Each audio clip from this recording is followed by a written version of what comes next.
Yo, what's up mga kapatid at welcome back again sa ating podcast. Yan. So, sa araw na ito, sa video na ito, ay tayo ay magbabahagi ulit ng ebanghelyo, no? So, ang topic natin ay patungkol sa kaligtasan, no? So, ang text natin o ang ating passage ay Bible verse, no?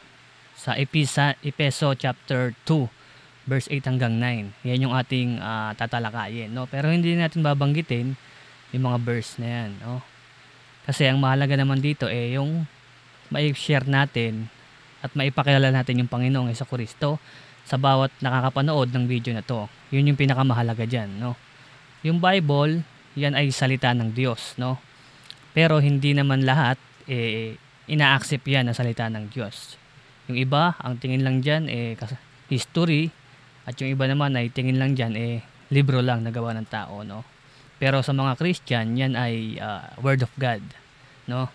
So, paano nga ba naliligtas ang isang tao, no?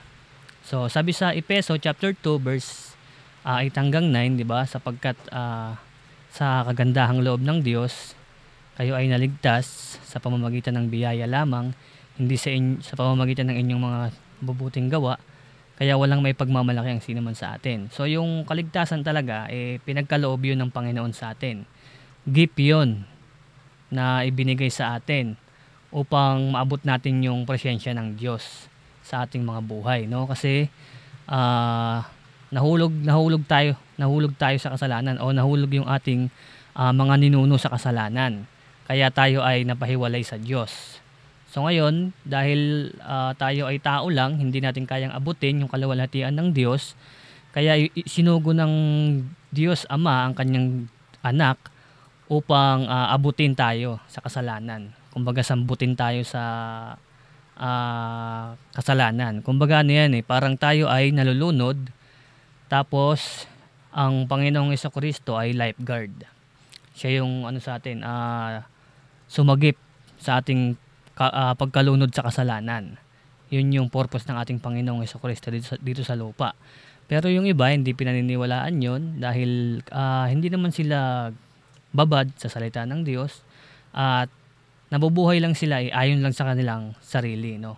Pero tayong mga Kristiyano, yan talaga yung ating belief na si Christ ay Savior, ating tagapagligtas. Yan, siya ang ating Panginoon at dapat sampalatayaan.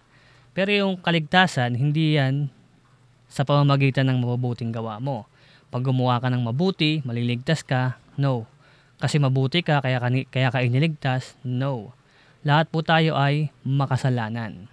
No, wala pong matuwid sa atin, wala pong righteous. Dahil lahat tayo ay nahulog sa kasalanan. Kumbaga yung katawan natin, sinful nature.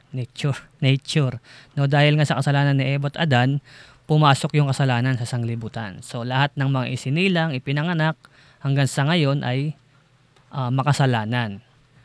Kaya nga kailangan ipakilala o i-share ang Panginoong Jesucristo sa kanila upang magkaroon ng kaligtasan, no?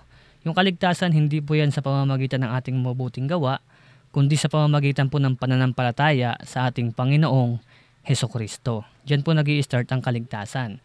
Yung mabubuting gawa po, yan po ay part ng kaligtasan. Pero hindi ka po maliligtas sa pamamagitan ng mabubuting gawa, no?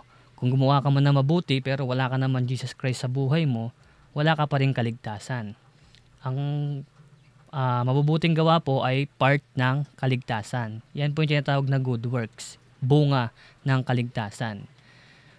Yan po yung dapat nating pag-aralan. So kasi pagka baguhan ka pa lang, mahihirapan ka siyang intindihin. Pero kapag lumalalim ka na sa Word of God o sa salita ng Panginoon, mas maiintindihan mo na siya ng paunti-unti, no? So ulit, yung kaligtasan ay hindi sa pamamagitan ng ating mabubuting gawa, hindi dahil mabait tayo, niligtas tayo ng Panginoon.